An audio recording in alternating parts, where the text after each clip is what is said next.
கர்த்தருக்கு பிரியமானவர்களே, கர்த்தர் இன்றைக்கு உங்களோடு பேசவிருக்கும் வார்த்தையை கேட்கலாமா? 95ஆம் சங்கீதம் 8ஆம் வசனம். இன்று அவருடைய சத்தத்தை கேட்பீர்களாகில் வனாந்திரத்தில் கோபம் ஊட்டின போதும் சோதனை நாளிலும் நடந்தது போல உங்கள் இருதயத்தை கடினப்படுத்தாதீர்கள். எனக்கு பிரியமான தேவ பிள்ளைகளே, நம்முடைய இருதயத்தை கடினப்படுத்த கூடாது. கர்த்தர் நம்மோடு பேச வேண்டும் என்று விரும்புகிறார். நம்மை உயிர்ப்பிக்க வேண்டும் என்று விரும்புகிறார். நம்மை வழி நடத்த வேண்டும் என்று விரும்புகிறார்.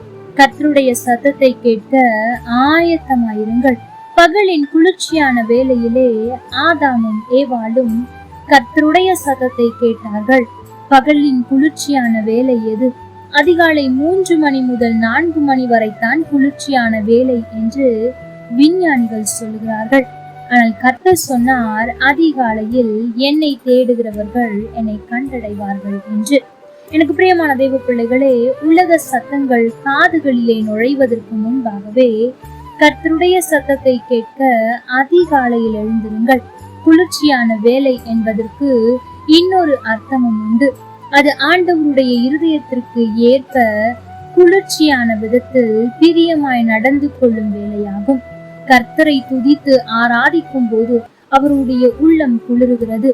எலியா தீர்க்கதரிசி கர்த்தருடைய சத்தத்தை ஜனங்களுக்கு கொண்டு வருவதற்காக முதலாவது தேவ பிரசன்னத்திற்காக ஏங்கினார். ஒரு சுரமண்டலக்காரன் அந்த வாத்திய கருவியை மீட்ட ஆரம்பித்த போது கர்த்தருடைய இனிமையான பிரசன்னம் இறங்கி வந்தது. தீர்க்க தரிசன அபிஷேகம் இறங்கி வந்தது. அப்பொழுது அவர் தீர்க்க தரிசனம் உரைத்தார் என்று நாம் வேதத்தில் வாசிக்கிறோம். வேதத்திலே பிழையாம் என்ற ஒரு தீர்க்கதரிசியை குறித்தும் வாசிக்கிறோம். அவர் கர்த்தர் தன்னிடத்தில் பேசும்படி தேவ சத்தத்தை கேட்டு தீர்க்க தரிசனம் உரைக்கும்படி 7 பலி பீடங்களை கட்டி கர்த்தருக்கென்று பலியிட்டு கர்த்தருடைய சத்தத்திற்கு காத்திருந்தார் என்று. இன்றைக்கு கர்த்தர் விரும்புகிற பலி ஆடு மாடுகள் அல்ல, நொறுங்குண்ட ஆவியே. கர்த்தர் விரும்பும் பலி உதடுகளின் கனியாகிய ஸ்தோத்திர பலி.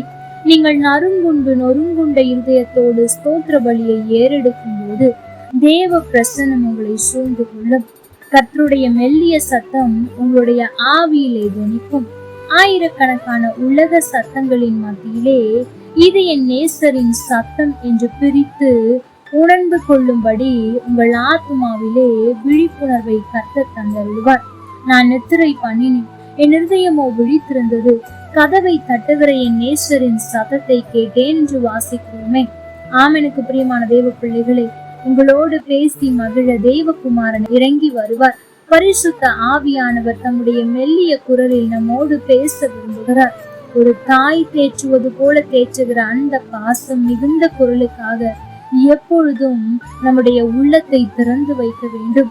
அவருடைய மெல்லிய சத்தத்தை கேட்டு பரவசம் அடைய நாம் அவர் சமூகத்தில் காலையிலே காத்திருப்போம். கர்த்தர் தாமே உங்களோடு கூட இருந்து உங்களை ஆசீர்வதிப்பாராக. ஆமென். லைக் பண்ணுங்க, ஷேர் பண்ணுங்க, கமெண்ட் பண்ணுங்க.